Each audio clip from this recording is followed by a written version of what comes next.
অনেক দিন পর রেশন কার্ড রিলেটেড কয়েকটি খুবই কমন প্রশ্নের উত্তর নিয়ে আজকে এই ভিডিওটির মাধ্যমে আলোচনা করার চেষ্টা করব।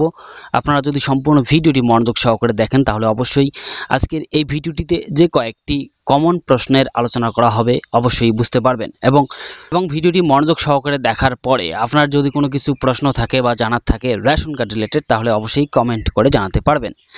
সর্বপ্রথম প্রশ্নটি হচ্ছে, দাদা আমি রেশন কার্ডে আমার ফাদারের নেম অ্যাড্রেস ঠিক করার জন্য অ্যাপ্লাই করেছি, বারবার not recommend, supporting documents not matching with given details, কি করব একটু বলবেন দাদা প্লিজ, এইভাবে কমেন্ট করেছিলেন একজন।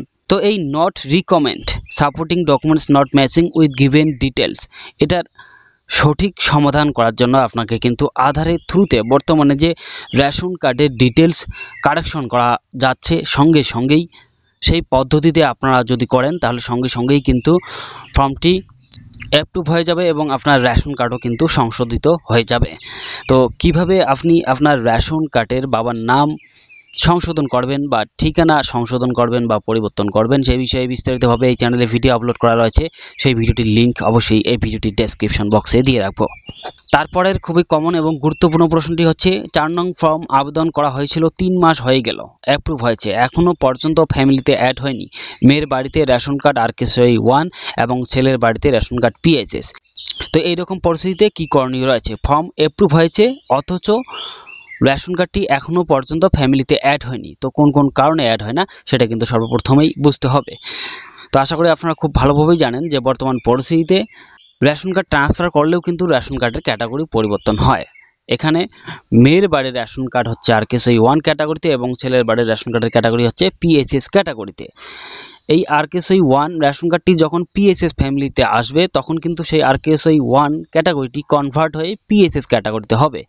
এখন বর্তমান পরিস্থিতিতে যেহেতু PHS, SPHS এবং AAY অর্থাৎ NFS এর আন্ডারে যে রেশন কার্ডগুলো রয়েছে সেই রেশন কার্ডগুলোর কোটা সীমিত রয়েছে বা কোটা নট অ্যাভেলেবেল রয়েছে, তার জন্য আপনার ফর্মটি অ্যাপ্রুভ হওয়ার পরেও ফ্যামিলিতে এখনও পর্যন্ত অ্যাড হয়নি। আশা করি বিষয়টি ক্লিয়ার।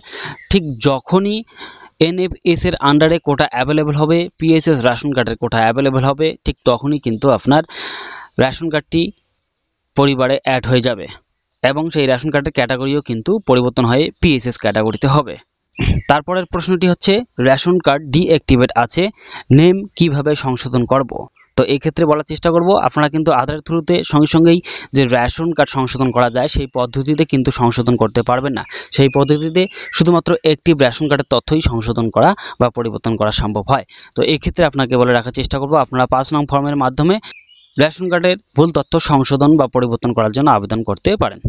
এবং তারপরের প্রশ্নটি হচ্ছে যে বিবাহ সূত্রে এসেছে, আধার কার্ড এখনও বর্তমান ঠিকানায় স্থানান্তর হয়নি বা বর্তমান ঠিকানার আধার কার্ড এখনও পর্যন্ত হয়নি, কিভাবে ট্রান্সফার করব? এক্ষেত্রে ট্রান্সফার করার জন্য 14 নং ফর্ম ফিল আপের মাধ্যমে আবেদন করতে পারবেন ম্যারেজ সার্টিফিকেট দিয়ে, যেহেতু আধার কার্ড এখনও পর্যন্ত বর্তমান ঠিকানাতেই হয়নি। এবং তারপরের প্রশ্নটি হচ্ছে, যদি আধারের নামের সাথে রেশন কার্ডের নামের সামান্যতম মিসম্যাচ থাকে বা অমিল থাকে সেক্ষেত্রে কি অ্যাক্টিভ হবে? সেক্ষেত্রে অবশ্যই অ্যাক্টিভ হবে।